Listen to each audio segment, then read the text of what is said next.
This glory to word, sound and power. Hear the immortal I, Ned Bircher, Lord of the Worlds.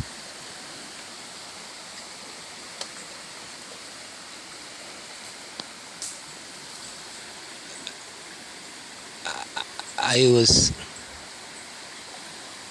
trying to devise the most effective way to clarify some issues that need clarifying within the Rastafari community. And it relates to the fundamental concepts of the movement Rastafari as cultivated out of Jamaica.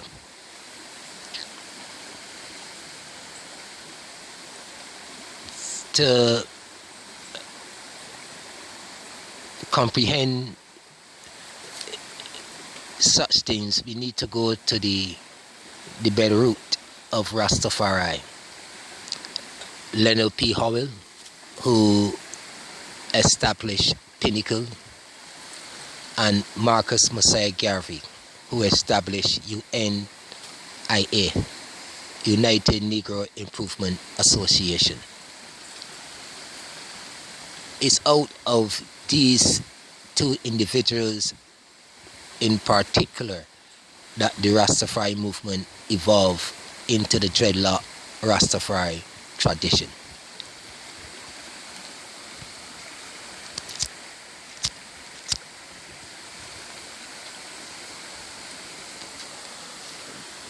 My personal contention is that the conceptualization of the Nyabingi, which is the foundation of the Rastafari dreadlock movement, was in itself afflicted by Jamaican cultural habits.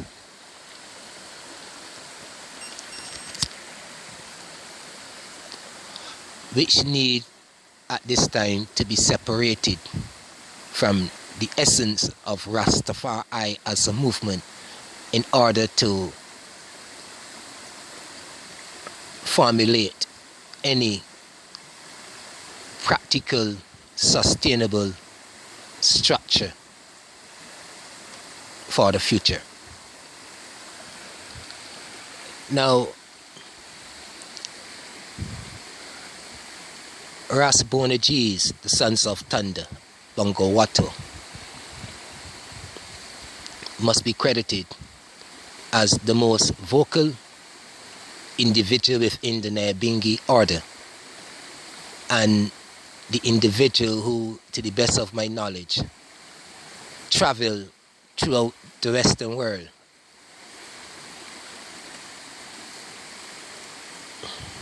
establishing this order called Nyabingi, or should I say proclaiming Nyabingi to the world.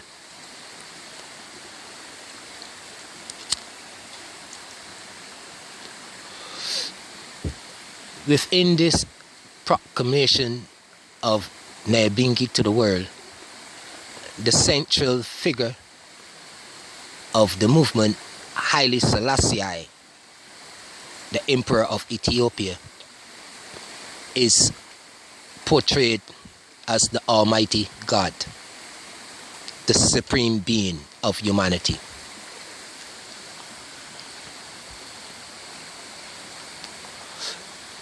Along with this is that the acceptance that Haile Selassie is the supreme being, is the Almighty God, is the first step towards spiritual liberation and being able to structure a realistic form of existence, particularly as an African.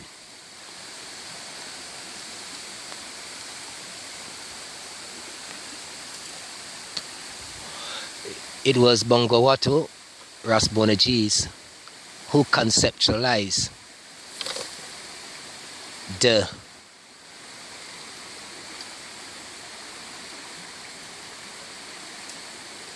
system of prayer practiced by the Nyabingi. He conceptualized the altar, the 24 pillars, the 12 pillars, the chants, the seal, the opening psalms, the sealing psalms, along with man like Brother Arthur and Brother Arthur. But there's a contradiction here in itself, in that although Bonaji's, Brother Arthur, and the ancient Nyabingi elders proclaim Haile Selassie as the supreme being, they burn politics. They refuse to devise, structure, or formulate any political structure or system by which to govern themselves and African people. Their argument being that once a one is righteous, everything falls into place.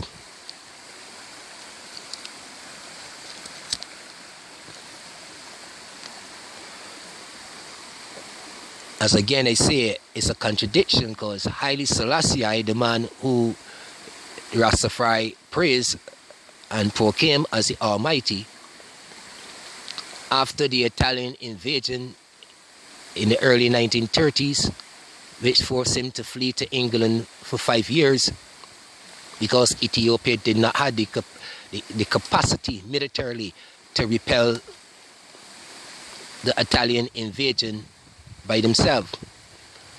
And the king actually took refuge in England to preserve his life as the representative of the Ethiopian monarchy during the Italian 5-year occupation of Ethiopia.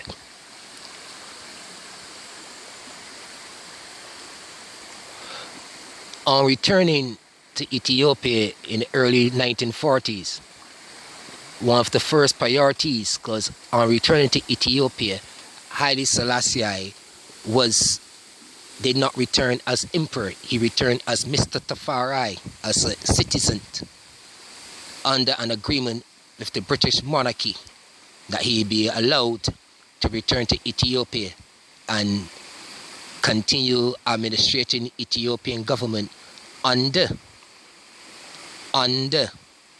custodianship of the British Military Admiralty High Command stationed in Ethiopia.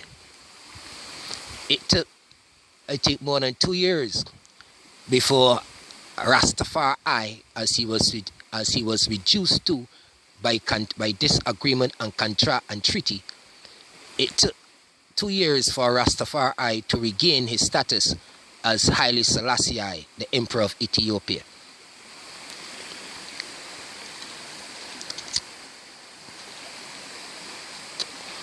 After which, he focused a significant amount of Ethiopian resources on military strength, on empowering the military, on accessing arms and ammunition, because he realized that righteousness did not protect the nation against the attack of the Italians, and that he had to flee because he did not have the military might to defend himself. Now, this Haile Selassie presided over a political state. He was a political figure. He was not really a high priest. I mean, okay, he was the head of the Ethiopian Orthodox Church, but in actual reality, Haile Selassie played no real significant role in the daily administration of the Ethiopian Orthodox Church or its priesthood. The only significant role Haile Selassie played in the Ethiopian Orthodox Church was immediately after being coronated as Emperor of Ethiopia in 1930. He decreed that all future abunas of the Orthodox Church must be consecrated in Ethiopia, on Ethiopia soil. That no more Ethiopians will be allowed to go to Egypt nor Damascus in Syria to be consecrated and sent back to Ethiopia as their abuna.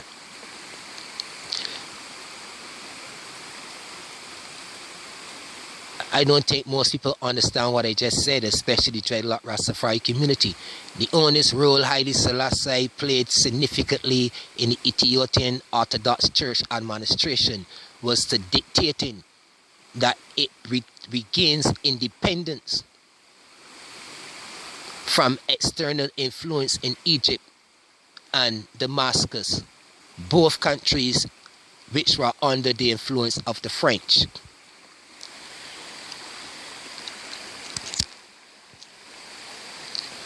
Other than that, Haile Selassie daily efforts were political and economical structuring of Ethiopia as a nation.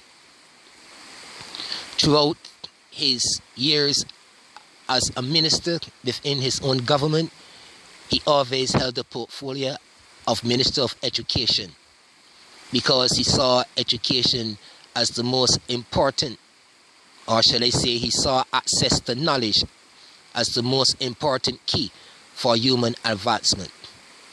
Along with that, he held the position of Minister of Finance because he realized that without prudent management of our resources, we will find ourselves dependent and suffering.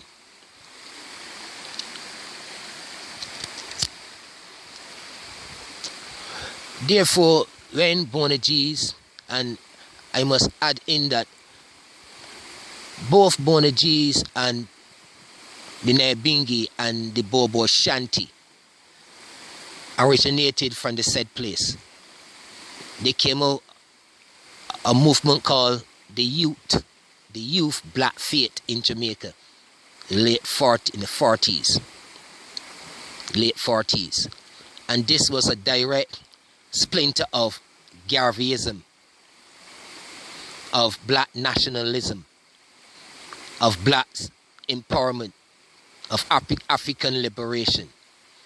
After Haile Selassie visit on his tour of the world, of the Western world and a few Caribbean countries in 1966, a splinter came about where the Youth Black Faith splinter off to become Nyabingi, headed by, structured by Bonagees, and Bobo Shanti, structured by Prince Emmanuel. Now both of these individuals were Congo black Jamaican man, because at that time no brown skinned man, no red skinned man could have any power within the Youth Black Faith, and by extension the Nyabingi and Bobo Shanti movements.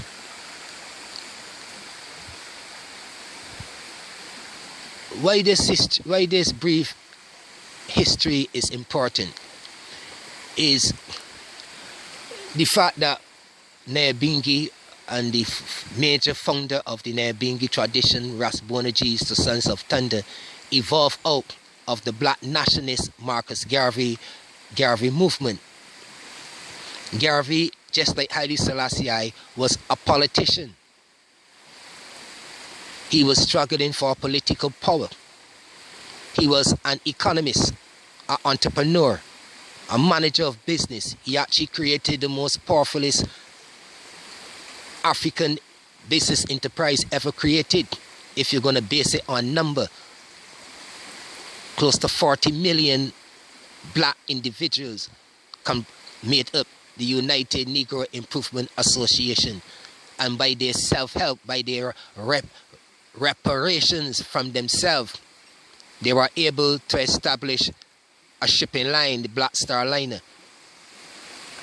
newspapers, bookstores, coffee shops, newspaper stands, many other different investments that is not really spoken of of the United Negro Improvement Association. They invested in real estate. They brought land. They brought properties. Now, these Garvey and Haile Selassie are the individuals that Nyabingi claims that they are actually representing. Yet, I elders burn politics.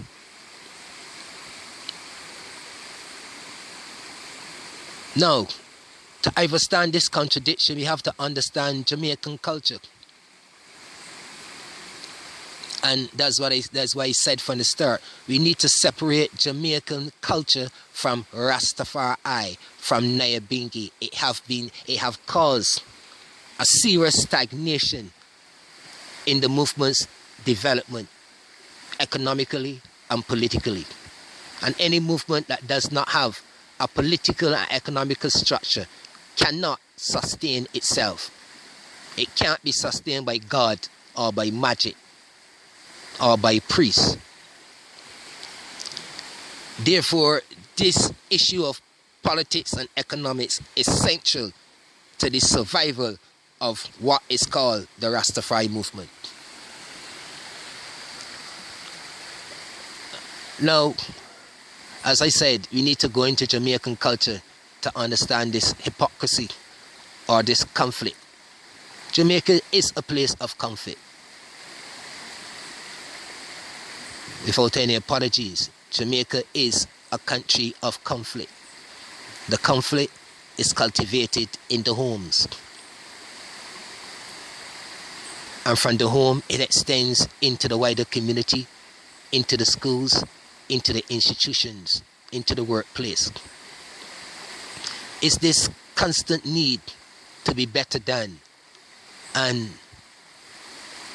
in doing this, you first must destroy, although using the foundation of your forerunner, you must discredit them by claiming that you bring something higher, that you bring something better, that you bring something more important than what was there. I want people to understand clearly what I'm saying. Rastafari have added nothing of substance to African liberation beyond that contributed already by Marcus Mosiah Garvey in particular.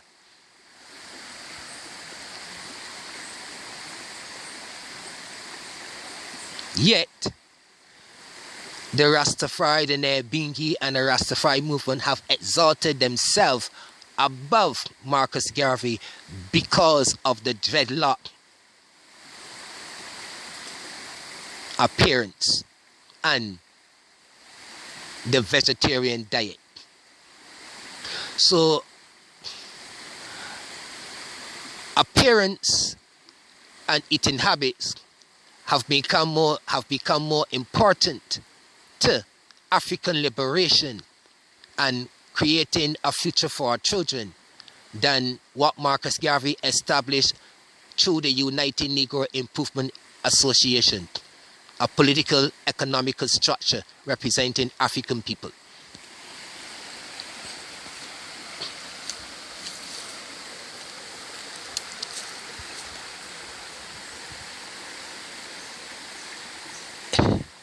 My beloved brethren Bongo Watu, right man, a man of honor and integrity, but he did not transcend his individual cultural restrictions. In the latter stages of Bongo Watu's tradition, or in the golden stages of Bongo Watu's tradition, the brethren reached a realization we actually burn God, burn Jah, lightning bolt and thunder, cripple God and Jah and all false conception, which was great. But he was still burning politics. He was still fighting against the political structuring of Rastafari as a movement. And the basic reason is, anytime Rastafari as a movement formulate a political economical structure the whole churchical order have no real more influence. They have no more hold, no more grip to dictate the fate of the younger generation.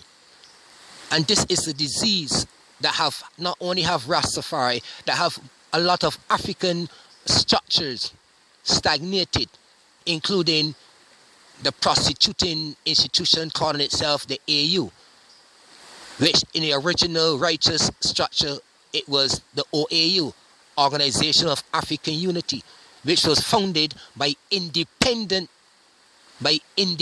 heads of government of Africa, who were thinking clearly within themselves as African nationalists, not as priests, not as spiritual leaders. They were thinking and functioning as African nationalists towards the returning Africa to Africans. OAU therefore was the first and is the only African conceptualized, structure, created and executed entity of a unified Africa under one voice. This was the work of not Haile Selassie, as misrepresented by Ionidi Rastafari for the longest time. The establishment of the OAU was the work of the great unifier, Honorable and Righteous Ketima Yefru, the Ethiopian Minister of Foreign Affairs from 1960 to 1963 and beyond. It was this individual who within 3 years, according to the Kabbalah, we move in cycles of 3. Just like the birth of a child, 3 trees make 9. That's why the OAU had 3 vowels, OAU. It's the foundation of the African Kabbalah of political and economical self-empowerment, reparations, self-government, self-representation, self-advancement. Now, we exalt Haile Selassie, yet very few people within Rastafari know of Ketima Yefru. So we are not exalting words, we are exalting the lineage of David, our murderer. David was a blood clot murderer, point blank.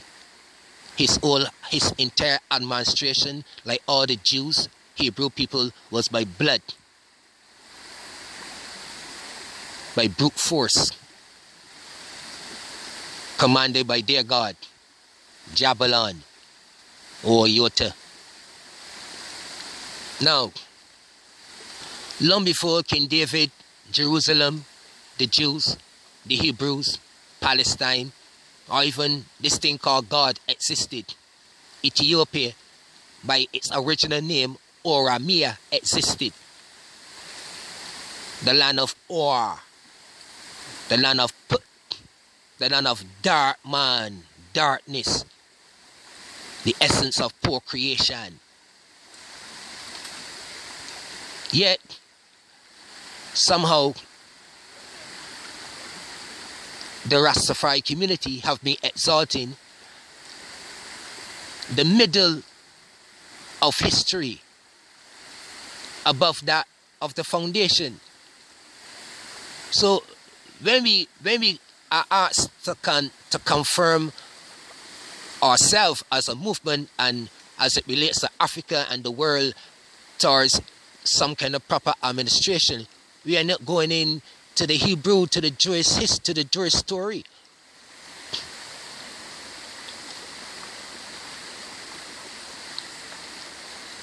Now, this is what have replaced the nationalistic essence of Marcus Garvey, of Leonard P. Howell, of Ketima Yefru. And as I mentioned, Ketima Yefru, and we're speaking of the OAU, Ketima Yefru himself confessed that it was Kwame Nkrumah who when he was studying in foreign, think it was America, in a speech when he was there, opened up his eyes to the necessity for the structuring of a unified Africa.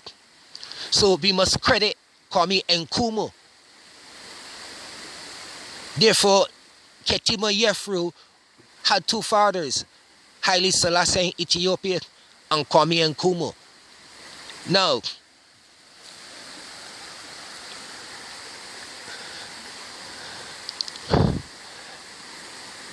the priesthood, as Nyabingi claims, and in Jamaica they got something called the theocratic government of Haile Selassie, Haitian order of Nyabingi. And when I ask any of the elder brethren, where's the Minister of Education? Where's the Minister of Social Development? Where's the Minister of National Security? Where's the Minister of Foreign Affairs? Where's the Minister of Works? They can't show you any, because we have nothing. We have no schools. We have no financial structure, period, where we can actually give loans at lower interest to assist our members or their family in bettering themselves economically. We have no schools where we can actually, within our own time frame and in our own approved method, impart into our children a solid African awareness of themselves, along with the necessary academic subjects to function within this world. We have no lobbying body that can demand that Rastafari individuals who have legal business and property have the right to have a legal firearm to protect themselves and their property. We have no Rastafari legal team that when our rights are violated, our legal teams are like wild African dogs in the throats of our enemies to represent our rights. These are the things that Marcus Garvey had. Haile Selassie himself had one of the world's most vicious pit bulls of international arbitrary law to represent Ethiopia in its legal international battle against England and France concerning Aden and parts of Somalia, and France concerning Eritrea. Now,